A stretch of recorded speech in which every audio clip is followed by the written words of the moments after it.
Hi, I'm Karen Rigberg, and I'm Antitrust Counsel in Los Angeles working on ESG issues.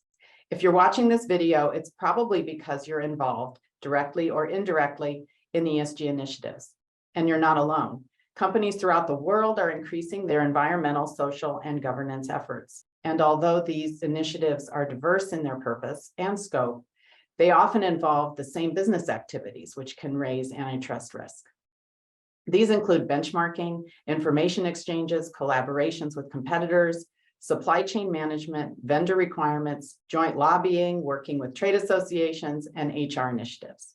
These types of activities can present significant antitrust risk, possibly resulting in criminal prosecution and civil liability for companies and their individual employees, even if the underlying purpose of the ESG initiative is to do good. Put simply, there is no antitrust immunity for lofty goals. Meanwhile, a simple Google search of the terms antitrust and ESG will show that federal and state antitrust scrutiny and enforcement is on the rise and will continue to ramp up as ESG activities do. As a result, companies really need to be mindful of the antitrust laws as they plan and implement their ESG initiatives.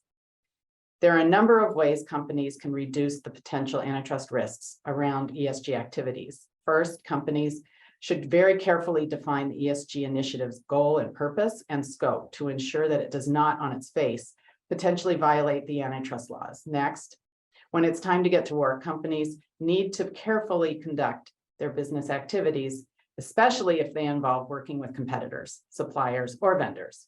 Meanwhile, all of the participants in the venture should be effectively trained to know the do's and don'ts of the particular initiative and help keep it within the antitrust guardrails.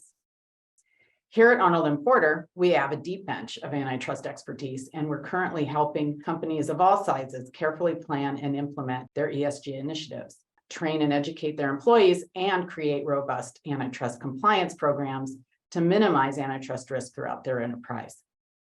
So, while antitrust laws should be a concern, the good news is that they don't have to stand in the way of most corporate ESG initiatives.